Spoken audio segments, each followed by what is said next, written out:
எப்படி இருக்கீங்க? எல்லாம் நல்லா இருக்கீங்களா? இன்றைக்கி என்ன டிப்ஸ் பார்க்கலாமா? இன்றைக்கி வந்து நமக்கு வந்து தலையில் ரொம்ப இச்சிங்காக இருக்குது, ரொம்ப வந்து ஹேர் ஃபாலும் ஆகுது. அதே நேரத்தில் வந்து நமக்கு ஒரு ஹேர் பேக்கும் வேணும், இச்சிங்கும் கம்மியாகணும் அப்படின்னா 2த்துக்கும் சேர்த்து ஒரு ஹேர் பேக் பார்க்கலாம்.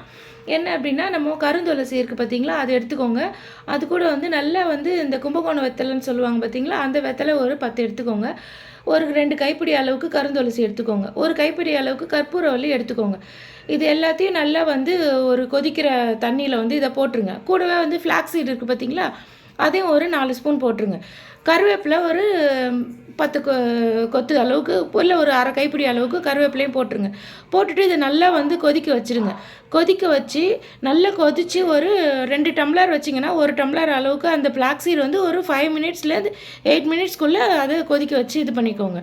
அதுக்கப்புறம் இறக்குற டைமுக்கு ஒரு 1 நிமிஷம் முன்னால் இது இருக்குது பார்த்தீங்க, செம்பருத்தி பூ, ஒத்த செம்பருத்தி பூ, அதை வந்து ஒரு 2 போட்டுட்டு அதையும் நல்லா இது பண்ணிவிட்டு கொதிக்க வச்சுட்டு அதை நல்லா உடனே வடிகட்டிடுங்க. வடிகட்டிட்டு நல்லா வந்து அதை கலரிட்டு 2 ஈவியான் டேப்லெட் போட்டுட்டு அதை நல்லா வந்து ஹேர் வாஷ் முன்னாடியே பண்ணிவிடுங்க. பண்ணிவிட்டு இதை வந்து நல்லா தலையில் பேக் மாதிரி போட்டுட்டு நார்மலாக வாஷ் பண்ணிக்கோங்க. வேறு எதுவும் ஷாம்பு எதுவும் வேண்டாம். ஒரு 2 நாள் விட்டுட்டு அதுக்கப்புறம் நீங்கள் இது பண்ணிக்கோங்க. இந்த மாதிரி பண்ணும்போது மந்த்லி வந்து ஒரு 2 டைம்ஸ் இதை பண்ணுங்கள். பண்ணிங்க அப்படின்னும் போது உங்களுக்கு இச்சிங் இருக்காது, ஹேர் ஃபால் கம்மியாகும்.